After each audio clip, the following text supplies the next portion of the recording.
Hi, my name is Melissa Wilson, and I'll be talking about creating diverse and inclusive classrooms. I'm doing my internship in 4th grade and 5th grade social studies and some in the resource room as well.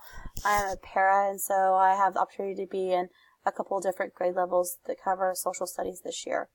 As far as an ideal classroom, we all talk about things that we'd want in an ideal classroom, and we have this vision of what we think it's going to be. I think it really helps for an ideal classroom if it has clear procedures and expectations. And if kids know what to expect, then you're going to avoid a lot of behaviors, because a lot of times it's because kids don't know what the expectations are. And if they know, then they're more successful. An ideal classroom also focuses on positive behavior reinforcement. And I've seen too that if you can do a lot of that positive reinforcement, it helps avoid a lot down the road. We started off this year, and actually today we had our first positive behavior party today. The way our school sets it up is that first one that we have, the first party, everyone comes to it, because it's important that all the kids be celebrating in the beginning and they all get the immediate reward, and then they earn it after then. And we have a clear plan for our school as far as how that works and a point system and things like that. But it does help kids become more positive. And our school also uses CHAMPS, and CHAMPS is something that you set up with the kids, and each of the letters stands for something different. And I think an ideal classroom, CHAMPS would be used, because the C stands for conversation. Our kids know what the conversation level needs to be. H is help. They know what to do. If they need help, raise their hand, go to the teacher. That's all set up beforehand. The teacher actually writes out the letters for CHAMPS on the board and writes down things beside it, so they know what to do. The M is for movement, so they know how they're going to be moving through this activity. The P is for participation. They know what's going to be expected of them. And the S, of course, stands for success that comes with CHAMPS. And next is curveballs. Well, what happens when things don't go quite right? I studied a lot about this last year, and I've seen this in practice also. Whenever you see things kind of start to slip, I think it's important that you take a step back first and reteach the procedures and expectations, because sometimes it helps to have a refresher.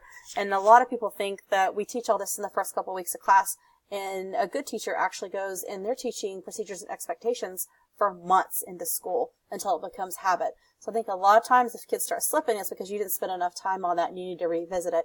And something you also need to look at, if you've done that and it's still not working, then look at the function of the behavior and try to find out a way for that student to meet their needs in a way that's more positive.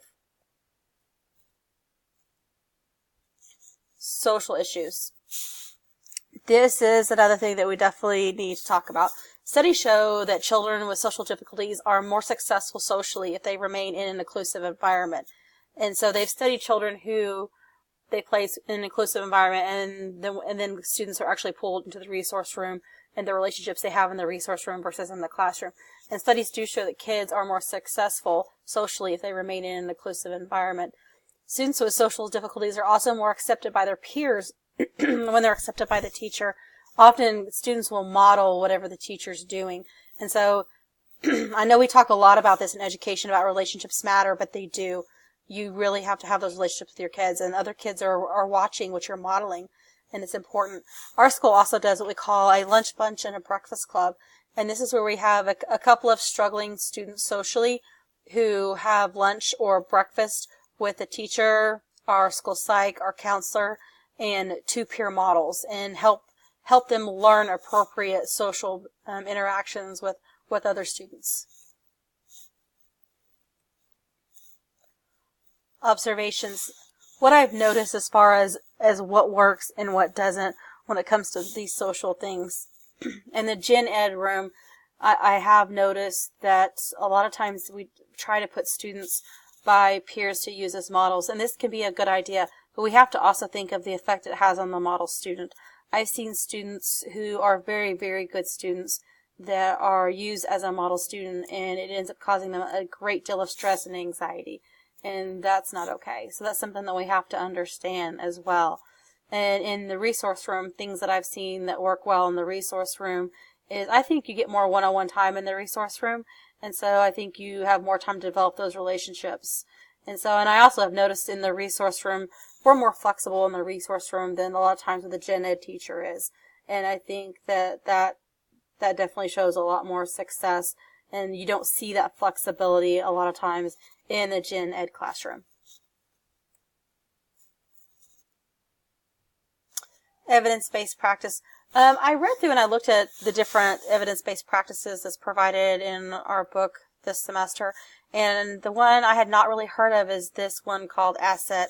It's a little bit similar, I think, to Second Step, but it's definitely one I'd want to introduce to my class because I think that these provide vital skills that could be lifelong benefits. We have a lot of kids who just socially are not adapting well and don't know how to do some very, what we consider to be basic skills. Some of those basic skills, giving positive feedback, how to give and receive a compliment. I think a lot of kids, they feel uncomfortable giving compliments, and they often feel uncomfortable when they're given a compliment, and they don't know quite what to do with it. Also, giving and accepting negative feedback. Our students need to know whenever a student is doing something that upsets them, how to address that in a way that's not offensive and in a way that doesn't attack their peer. And as peers, we also need to know how to accept that feedback and not be triggered by that feedback. We need to teach our kids about resisting peer pressure, problem solving, negotiation, following instructions, conversation, just basic conversation. I have a lot of students that I say good morning to in the morning, and they just kind of look at me. They don't know really what to say. And it takes a couple of times prompting them, and they eventually will give that conversation back. And so I think that's something that we need to definitely spend some time on. Procedures for arranging the instructional environment. I've seen a lot of time spent on this in our school, and our resource teachers have come in and done some consulting on this. And some of the basic things, distractions. I think it's important that when we set up our environment that we think of things that are distracting to our students. If we have a student that really is struggling paying attention in class, you're not going to put them by other children who are easily distracted. You're not going to put them by the door, near noisy students, or near loud equipment. If you have a kiddo who gets distracted easy, you're definitely not going to want to put their desk by the door, because anytime anyone walks down the hall, they're constantly wanting to know what's going on and looking in the hall, and you don't want to put them near the pencil sharpener, if you have a window unit in your classroom, near a window unit.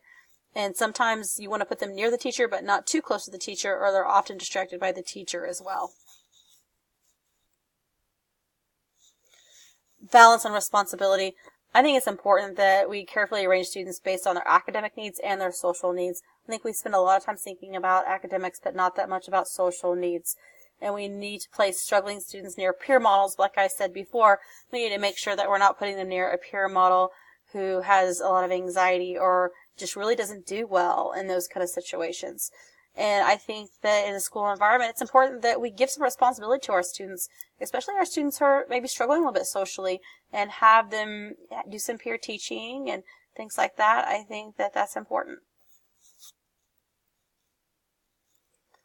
Observations. I've seen this stuff really work. I've seen the peer modeling work. I've also seen it not work. Like I said, it depends on where you place the kid and if that child that's a model can handle that type of pressure that puts on them, that distraction.